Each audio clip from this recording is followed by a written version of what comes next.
चलो, कल अपन ने डिस्कस कर लिया था, स्वर डिस्कस कर लिए थे ना, सॉरी व्यंजन डिस्कस कर लिए थे ना। स्वर को डिस्कस करते हैं, नोट कर स्वर के बारे में। तो एक तो रहेगा कि स्वर क्या है, तो हम करेंगे जी स्वर है स्वतंत्र ध्वनियां। स्वतंत्र ध्वनियां,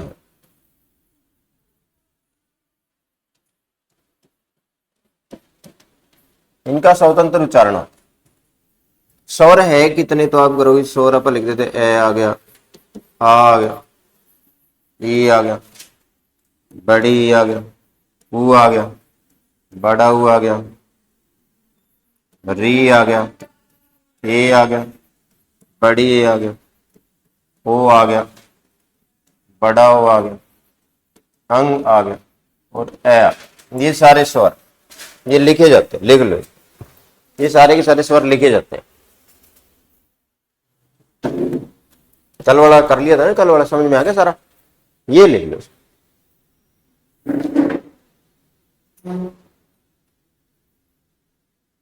अब ये लिखिए मैंने कितने हैं, ये मैंने लिखे हैं 13 है सर, 13 लिखे हुए, यानी कि 13 स्वर लिखे जाते हैं।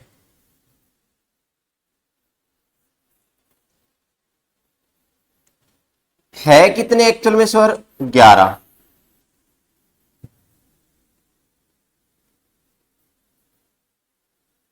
दो कौन कौन से नहीं है, दो कौन कौन से नहीं है, यस एक ये। तो पहले आप इनको 13 और 11 वाले को डिस्कस कर लेते हैं, ये क्या कहानी है इनकी।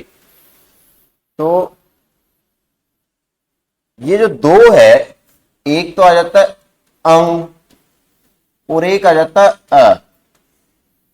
ये है क्या, तो इनका जो नाम है, विधिवत नाम है, इनको बोला जाता है अयोगवा।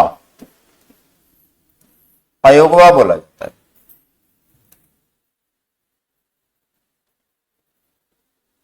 ठीक है, अब आपको अयोगवा में अंग हो रहा है। अब ये अयोगवा क्यों है, अयोगवा इसलिए है, सामान्यतः जो सारे स्वर है वो मात्राओं का वहन करते हैं। इनके पास एक क्षमता होती है कि जो मात्राएं होती हैं, इन मात्राओं को ले जाने की क्षमता होती है इनके पास। जैसे कै सॉरी ए की मात्रा करोगे, हम यहां मात्राओं का वहन कैसे करते हैं तो वो देखते हैं। ए है, इसकी मात्रा ए आ गई, कै आ गया। आ की मात्रा 12 खड़ी पढ़ते हैं ना अपन, तो इसमें आ गई। छोटी की मात्रा क्या लगा दो, ये मात्राएं, मतलब सारे जितने भी स्वर है वो मात्राओं को ले जाने की योग्यता होती है, मात्राओं का वहन करते हैं। इसकी सिंपल ये मात्रा आती है, इसकी आ की मात्रा, इसकी क्या रहेगी, छोटी की मात्रा इस तरह से रहेगी, इसकी बड़े की मात्रा रहेगी। ये मात्राओं का वहन करते हैं सारे स्वर। अब ये अयोगवा क्यों कहते हैं, तो आप लिखोगे कि ये मात्राएं जो होती है मात्राओं का वहन करने के योग्य नहीं होते। मात्राओं का वहन करने के योग्य नहीं है। वहन समझते हो, ले जाना, वहन का मतलब होता है ले जाना। तो ये मात्राओं का वहन करने के योग्य नहीं है, योग्य नहीं है, नहीं है, फिर भी मात्राओं का वहन करते हैं, फिर भी मात्राओं का वहन करते हैं। मात्रा तो हम लगाते हैं ना, जैसे ये लगा दिया, कंक की लगा दी और ये लगा दी, ये मात्रा तो लगा रहे हैं, लेकिन है अयोगवा। एक बात क्लियर होगी, अयोगवा क्या होता है। अब हम दूसरी बात करेंगे, इनको इन्हीं के बारे में थोड़ा सा और डिस्कस करते हैं। अभी जो मैंने लगाया है, ए के ऊपर बिंदी लगाया है, अंग बोलते हैं। ये है किसकी मात्रा है, ये क्या है, तो ये है कि अपन व्यंजन लिखे थे, जैसे अपन ने क लिख दिया, ख लिख दिया, ग लिख दिया, घ लिख दिया और ड लिख दिया, ड लिख दिया। ड का भी थोड़ा सा डिस्कस करेंगे, ड में भी फर्क आता है थोड़ा सा। इसी तरह से अपन क्या करेंगे, च लिख दिया, छ लिख दिया, ज झ और ये पंचम अक्षर होते हैं, त थ द ढ और ण। इसी तरह से त थ द ध और न, प फ ब भ और म। ये 5 जो है ये इनको बोलते हैं अपन पंचम अक्षर।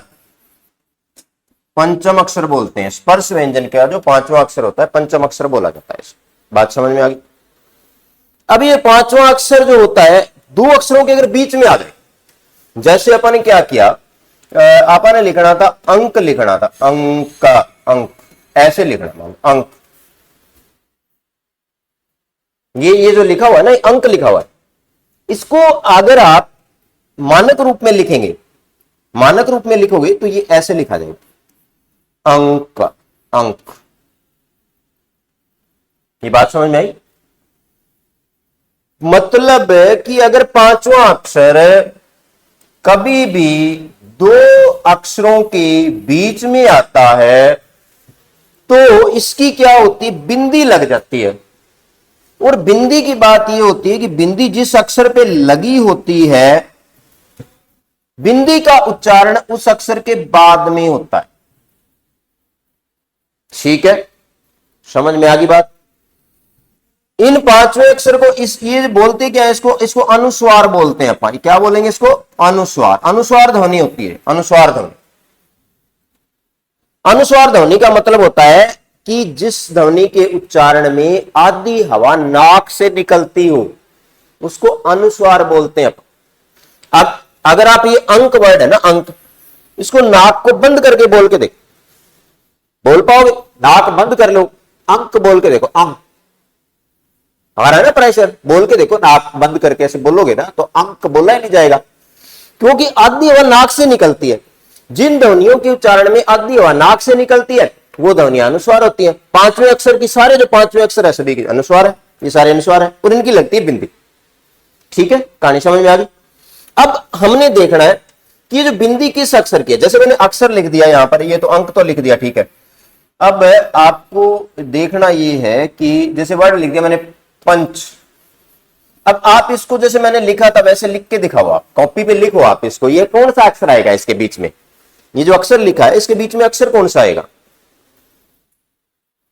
क्या आना चाहिए? तो देखो एक बार, बिंदी किस पे लगी हुई है? पै पे लगी हुई है। बिंदी कहां बोली जाएगी, उच्चारण कहां होगा? इसके बाद में होगा। अब आपने देखना है कि बिंदी की जगह कौन सा अक्षर आएगा इन 5 में से। बिंदी की जगह पे कौन सा अक्षर आएगा इन 5 में से? तो आपने देखना है इसके बाद क्या अक्षर आया हुआ है। इसके बाद च आया हुआ है। च वाली लाइन का 5वां अक्षर कौन सा होता है? न्याय। तो बिंदी की जगह क्या आएगा? आधा ये आएगा। ये पंच ऐसे लिख। समझ में आ गया? आपको समझ में आया? गंगा वर्ड लिख के दिखाओ आप। जैसे मैं लिख रहा हूं ना वैसे ही गंगा वर्ड को आपने लिख के दिखाना। गंगा शब्द, गंगा वर्ड जैसे मैं लिख रहा हूं वैसे लिख के बताना आपने फटाफट। गंगा शब्द को लिख के बताओ। गंगा शब्द लिख के बताओ।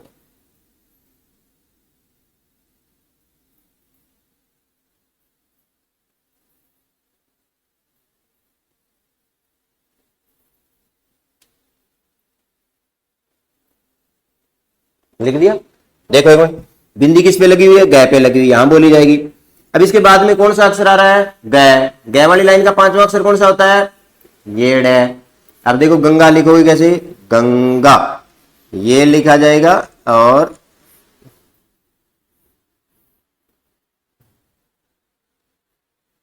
गंगा वर्ड। ये बीच में जो आता है अक्षर वो आधा होता है। एक और ध्यान दोगे, अभी मैं बताता हूं कि समझ में आ गई इतनी बात। गंगा वर्ड ऐसे लिखा जाएगा।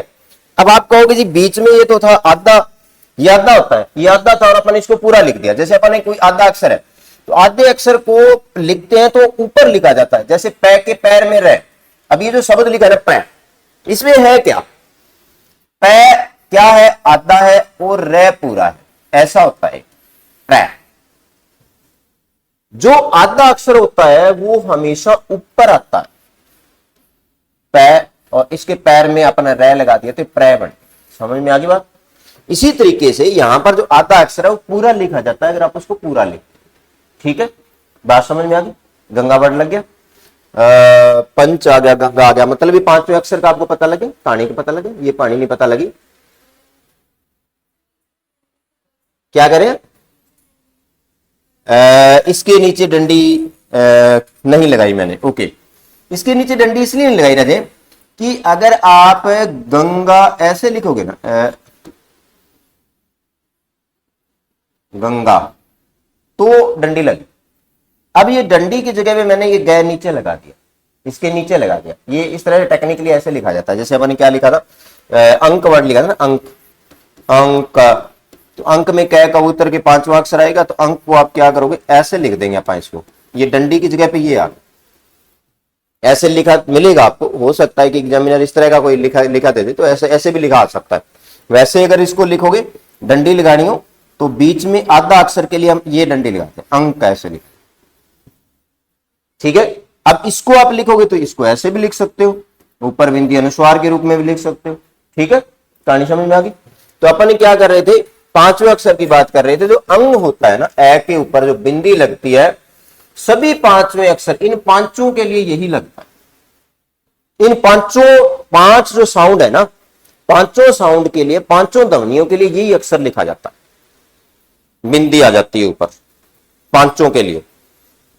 कौन से अक्षर की साउंड है, अगर स्पेसिफिक करनी हो, पता करना हो, तो बाद वाला अक्षर देखो और उसका 5वां अक्षर की साउंड हो, ठीक है। समझ में आ गया, चले आगे, यहां तक ठीक है। अब एक आ गया नेक्स्ट, एक हमारे पास क्या रहा, एक आ गया विसर्ग। ये जो 2 बिंदियों वाला है, इसको बोल देते हैं आप विसर्ग, विसर्ग बोल देते हैं 2 बिंदियों वाले को। अब इसमें क्या होता है, इसमें हल्के है की आवाज होती है, हल्के है की आवाज, हल्के है की साउंड होती है, हल्के है की साउंड होगी। अब ये भी सभी के आ सकता है। जैसे अब मैं के पे लगा दिया तो ये मन है पढ़ा जाएगा, पुण्य है ना, जैसे अपन ने लगा दिया प्राप्त है, ऐसे लिखा जाता है, ये भी विसर्ग आ जाता है, ठीक है। तो आपको पूछा जाए अयोगवा ध्वनियां कौन सी है, बताना एक बार मेरे को। अयोगवा ध्वनियां कौन सी है, अयोगवाह ध्वनियां कौन सी है, तो अयोगवा ध्वनियां, शाबाश बताओ अयोगवा ध्वनियां कौन कौन सी है। तो एक तो अनुस्वार आ गया और एक आ गया विसर्ग। क्यों बोलते हैं, क्योंकि ओरिजिनल ध्वनि है ही नहीं, ये तो उधार की ली हुई है की साउंड लेके ये लगा दिया, दो बिंदियां लगा दी, और 5वें अक्षर की साउंड लगा के वो लगा दिया, बिंदी लगा दी ऊपर, तो ये उधार की है, ठीक है। चले आगे, यहां तक बात समझ में आ गई। फिर इसके बाद आप देखते हैं कि जो सारे के सारे स्वर है, जितने भी स्वर है वो क्या होते हैं, सघोष ध्वनियां होती हैं, सघोष ध्वनियां, सघोष ध्वनियां होंगी, सघोष ध्वनियां। सघोष ध्वनियां क्या होती हैं आप बताना, शाबाश। सघोष ध्वनियां आप बताओ, सघोष। अब कल से आपको क्लास ऐप में मिल जाएगी, जाते ही आपको एमसीक्यूज भी मिलेंगे। क्लास को देख के, यहां क्लास देख के जानी है, फिर ऐप में देख के आओगे, फिर वो एमसीक्यूज करके, ठीक है। और फिर हम इस संडे तो नहीं, अगले संडे आपकी क्लास जैसे हम 5-6 घंटे की लगाएंगे, उसमें पूरा वीक का रिपीट करेंगे, ठीक है। चलो हम सघोष ध्वनियों के बारे में बात कर रहे थे। 2 तरह की ध्वनियां होती हैं, एक तो अघोष ध्वनियां होती हैं और एक सघोष ध्वनियां होती हैं। अब 1 मिनट मैं आपको टेक्निकली करके बताऊंगा, इसको बोल के बताऊंगा। ये है हमारा वोकल पॉइंट, स्वर तंत्र, वोकल पॉइंट है, यहां से आवाज निकलती है। आवाज जो है, साउंड, ध्वनि का प्रोनाउंसिएशन यहां से होता है। अब हम बोले क ख ग घ ड़, जब ये वोकल पॉइंट है, स्वर तंत्र में कंपन अगर ज्यादा होता है, सघोष में ज्यादा कंपन, किसमें ज्यादा कंपन, किसमें कंपन भाई, स्वर तंत्र में। स्वर तंत्र में अगर ज्यादा कंपन हो रहा है तो सघोष, और स्वर तंत्र में अगर कम कंपन हो रहा है, कम कंपन हो रहा है, तो क्या होगा, अघोष ध्वनियां। सघोष ध्वनियां, अघोष कौन कौन सी थी, तो अगर आप सॉरी ये क्या कर रहे थे, एनआर वाले में कल किया था ना, कै वाले में, क है, ख है, अघोष है, ग घ और ड सघोष है, ये तीसरी। इसे च छ, ये अघोष है, ये अघोष है, अघोष है, ज छ और ये सघोष है, ये सघोष है, ये क्या आ गई, सघोष आ गई। तीसरा, चौथा, पांचवा, ट ठ ड है वर्ण ये सगोश होगी, त थ, इसी तरह द ध न ये सगोश होगी, प फ ब भ म ये 15 सगोश और ये 10 अघोष। फिर य र ल व और है ये भी सगोश है सारी, 15 और 5 20 सगोश होगी सारी। और इसके अलावा क्या होगी, सारे के सारे स्वर जितने भी स्वर है सगोश होते हैं, जितने भी स्वर है सगोश होते हैं। सगोश सगोश का कंसेप्ट समझ में आ गया। सगोश सगोश यहां पर वाइब्रेशन से जुड़ा होता है, यहां वाइब्रेशन, अगर वाइब्रेशन ज्यादा हो रहा है तो सगोश वाइब्रेशन कम हो रहा है कुछ, ठीक है। चले आगे। फिर नेक्स्ट, अब एक तो लिख लो सारे स्वर सगोश होते हैं, ठीक है। नेक्स्ट हम बात करेंगे दूसरा पॉइंट। दूसरा पॉइंट आएगा स्वरों का उच्चारण स्थान देंगे।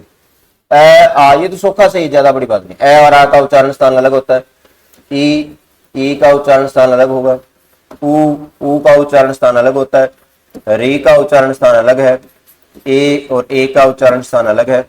इसी तरह से ओ और बड़े ओ का उच्चारण स्थान अलग होता है। ये इनका उच्चारण स्थान भी हमें मायने रखता है, मतलब अच्छा क्वेश्चन बनता है उच्चारण स्थान से। तो अब इन सभी का उच्चारण स्थान देखो। ए और आ करते हो तो ए और आ कंठ स्वर है, कंठ स्वर मतलब इनका उच्चारण कंठ से होता है। कंठ से उच्चारण। ई का उच्चारण स्थान क्या है, देखो ये तालव्य, इसका उच्चारण स्थान तालु से होता है।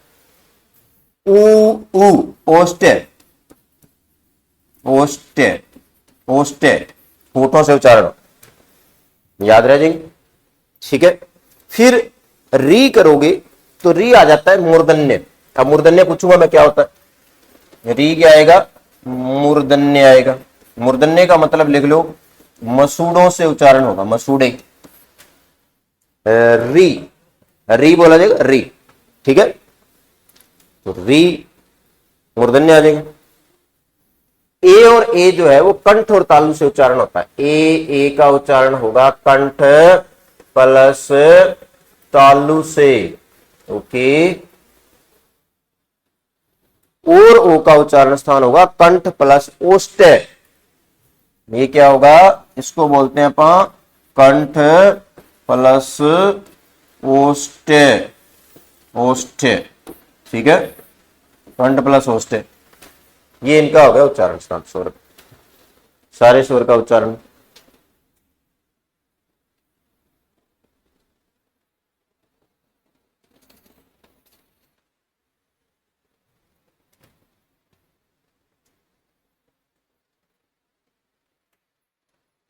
फिर आगे नेक्स्ट पॉइंट पे जाएंगे।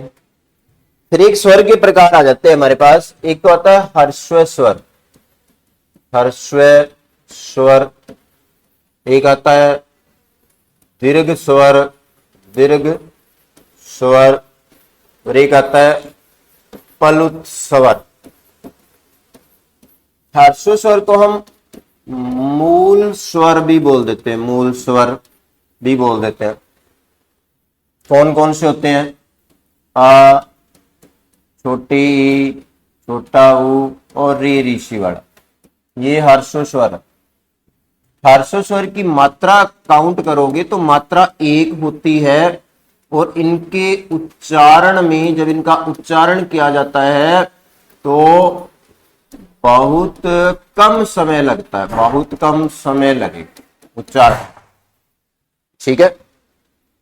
मात्रा 1 होती है और इसके उच्चारण में बहुत कम समय लगता है हर्स्व स्वर।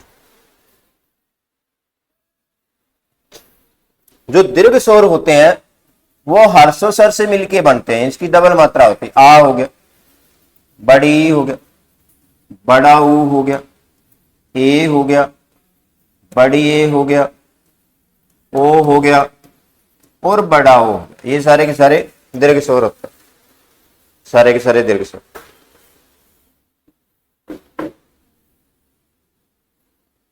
एक आता है प्लुत स्वर, यानी कि इसे दुगना समय लगता है, 2 मात्रा होती है। इसकी मात्रा करोगे तो मात्रा 2 होती है, इसमें 2 मात्रा होती है, और इससे 2 गुना समय लगता है उच्चारण में, 2 गुना समय लगेगा उच्चारण में। पलुत स्वर में करोगे तो पलुत स्वर में ह्रस्व स्वर से 3 गुना समय लगता है। ह्रस्व स्वर से 3 गुना समय लगेगा, 3 गुना समय लगेगा पलुत। अब पलुत लिखा कैसे जाता है? तो पलुत लिखा जाता है जैसे अपने राम लिख दिया, ये वर्ड राम लिख दिया, राम लिख दी। राम में मात्रा देखो किसकी है? राम में मात्रा क्या है? राम में मात्रा है आ की। अब अगर आप इसको ऐसे लिखो राम, ये पलुत हो जाता है। संस्कृत में और म्यूजिक में इसका प्रयोग किया जाता है, कविता लिखने में प्रयोग किया जाता है। आ की आवाज को डबल ट्रिपल करने के लिए एस लगा देते हैं, एस टाइप में ऐसे लगा। अब ये क्या बोलेगा? राम। जितनी लंबी लंबी हेग लगाओगे, जितना ज्यादा मात्रा को रिपीटेशन करोगे, जितना बार मात्रा बोलना चाहते हो उतनी ऐसे लगा। अब यहां पर 2-3 बार मात्रा बोली जाएगी। जो ऊंची वो लगाते हैं ना, राग लेते हैं, तो उसमें ऐसे लिखा जाता है। म्यूजिक में इसका प्रयोग होता है, संस्कृत में प्रयोग होता है, संस्कृत में और म्यूजिक में प्रयोग होता है पलुत स्वर का, अदरवाइज प्रयोग में।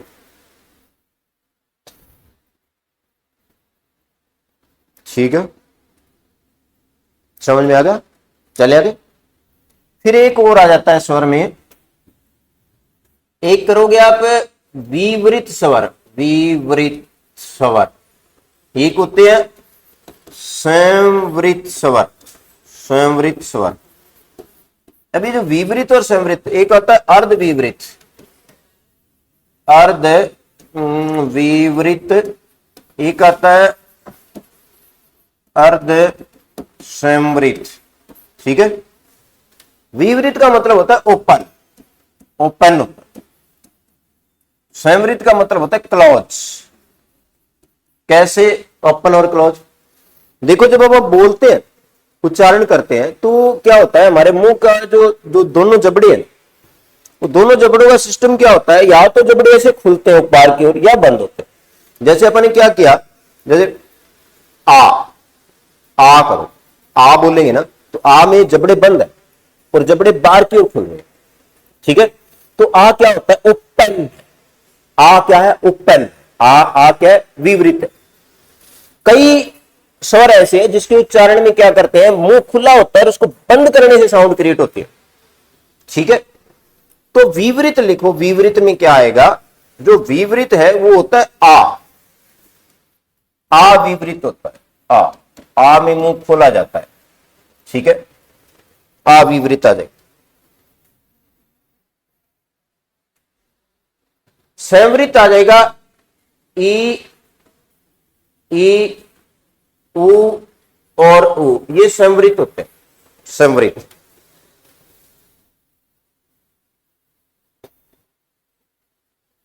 अर्ध विवृत की करते हो तो छोटा ए और छोटा ओ जो है वो अर्ध विवृत है, आधा मुंह खोलना पड़ता है।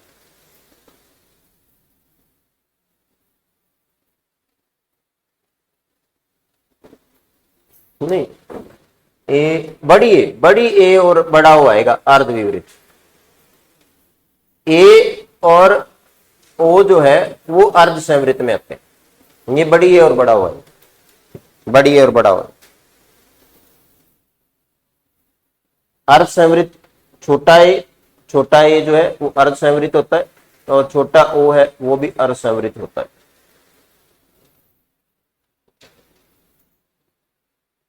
अर्ध संवृत में आधा मुंह बंद होता है, इसमें आधा मुंह खुलता है। हो गए 4 संवृत विवृत का। फिर इसके बाद हम बात करते हैं, एक आएगा हमारे पास अगर स्वर। अगर स्वर एक होता है मध्य स्वर, एक होता है पश्च स्वर। पश्च स्वर, पश्च स्वर, अगर स्वर, मध्य स्वर और पश्च स्वर। अब ये होता क्या है, ये आधार है कि जब स्वर का उच्चारण किया जाता है तो जीभ की क्रियाशीलता क्या है। जीभ की जो क्रियाशीलता है, क्रियाशीलता, इसके आधार पर इसका वर्गीकरण करते हैं अपन। जीभ की एक्टिवेशन, जीभ के आगे के भाग में हलचल हो रही है, या बीच के भाग में हलचल हो रही है, या पीछे के भाग में हलचल हो रही है। तो जीभ की क्रियाशीलता के आधार पर अपन तीन भागों में बांटते हैं, अग्र स्वर, मध्य स्वर और पश्च स्वर। अग्र स्वर में जीभ का आगे का भाग में हलचल होती है, मध्य स्वर में बीच के भाग में होती है, पश्च स्वर में पीछे के भाग में होती है। अग्र स्वर, मध्य स्वर और पश्च।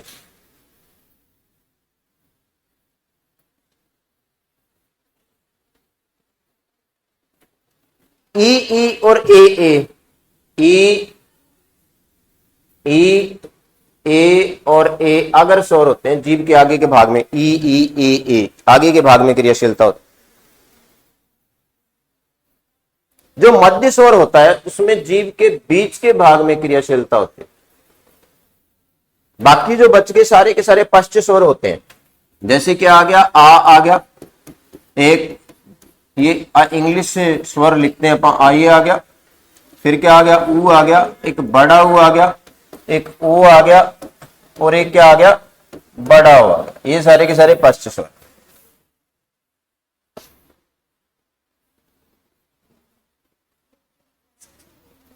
सेकंड नंबर पे ना एक अंग्रेजी का स्वर अपन यूज करते हैं हिंदी में, आ, जैसे डॉक्टर लिखते हैं ना, डॉक्टर, तो ऐसे लगा देते हैं, तो ओ की मात्रा होती है, ओ की मात्रा ना, ओ टाइप की मात्रा होती है अंग्रेजी में। अंग्रेजी से अपने स्वर हिंदी में लिखना स्टार्ट करती है, अंग्रेजी से आया हुआ। आगत ध्वनि है, आगत स्वर है। आगत स्वर है कि दूसरी भाषाओं से जो स्वर आए, दूसरी भाषाओं से जो अपने हिंदी भाषा में, हिंदी भाषा बनी कैसे है, संस्कृत से बनी है, लेकिन जो दूसरी भाषाओं से अपने प्रयोग करने लग गए वो क्या होते हैं, आगत ध्वनियां होती है, आगत। तो इंग्लिश से आया हुआ स्वर है, इंग्लिश से हिंदी में प्रयोग होता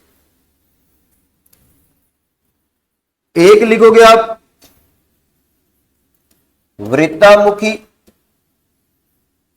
और एक आएगा अवृत्तामुखी, अवृत्तामुखी।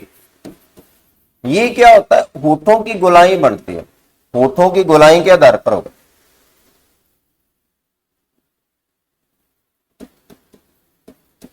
होठों की गोलाई के आधार पर होगा।